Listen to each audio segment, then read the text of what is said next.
Good morning, ninth class. Today we are going to start our next topic, that is prokaryotic and eukaryotic cells. We have already done about pro- shape, size and number of cells in the organism, unicellular and multicellular organisms.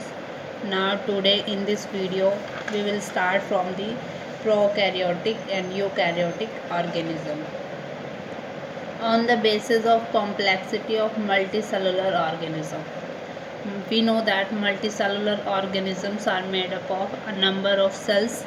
So as the complexity of organism increases, so that organizations of organism also increases.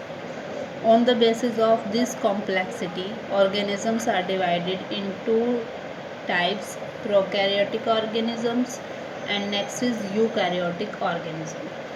So let's start with prokaryotic organisms. Pro means before, karyotic means nucleus, means before the appearance of nucleus.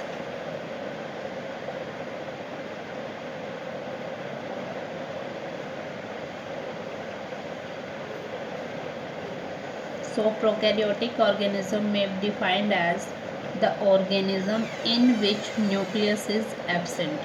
कि जो organism है prokaryotic, उन organism में nucleus present नहीं होता, nucleus क्या है, absent है. True nucleus is absent and only a scattered material is present without a nuclear membrane known as nucleoid. कि prokaryotic organisms जो होते हैं उनमें एक ट्रू न्यूक्लियस एब्सेंट होता है. सिर्फ क्या प्रेजेंट होता है, एक स्कैटर्ड मटेरियल प्रेजेंट होता है in the centre, and that scattered material is not surrounded by a cell membrane.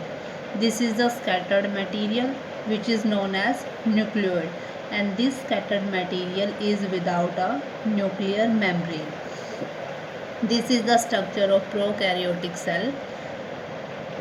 In the center, this scattered material is present, which is known as nucleoid, and a fluid which is present in the cell is known as cytoplasm. This is the cytoplasm. These round shaped bodies which are present in the cell are known as ribosome, and the outer covering of the cell is known as cell membrane. And a membrane is also present on the outer covering of the cell membrane. That membrane is known as cell wall. And these hair-like structures are present on the body of the prokaryotic organism. These hair-like structures are known as fimbriae. So this is the structure of prokaryotic cell.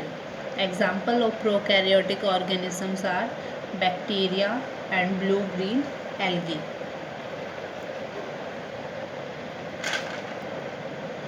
So second type of organism are eukaryotic organisms. Eu means true, karyotic means nucleus. So eukaryotic organisms may be defined as the organisms in which a true nucleus is present, and that true nucleus is surrounded by nuclear membrane. So eukaryotic organisms may be unicellular or multicellular. This is the structure of eukaryotic cell. In the center of eukaryotic cell, a true nucleus is present, and this true nucleus is surrounded by nuclear membrane. In the cell, a fluid-like structure, a fluid-like liquid is present. That fluid-like liquid is known as cytoplasm, and these round-shaped bodies are known as Golgi bodies. And in eukaryotic organism, cell organelles are present. These cell organelles are mitochondria, which provide energy to the cell, ribosomes, which help in protein synthesis, endoplasmic reticulum, which help in protein and lipid synthesis, and the cell is covered by outside from a membrane. That membrane is known as plasma membrane. This is the structure of eukaryotic cell. Example of eukaryotic organisms are fungi, plants and animals. Now a question is arise, are viruses living or non-living? This is the question. So the answer is that viruses have both the property of living and non-living. How virus is living and how we consider that virus is non-living. So the answer is that when virus lives in the external environment, means virus is present in air, water, until it doesn't enter our body, it acts as a non-living organism or non-living thing. And virus is made up of a protein coat. A protein coat surrounds the body of virus, and the genetic material of virus is RNA or DNA. The next question is that how we consider that virus is living. So virus is considered as living when it enters our body with food, water, air.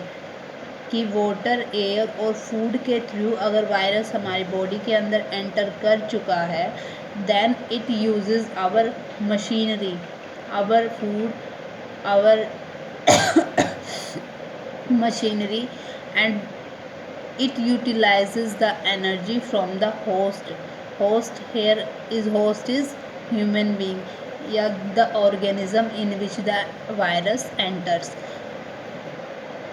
And when it utilizes the host machinery, it multiplies there and causes disease in the human.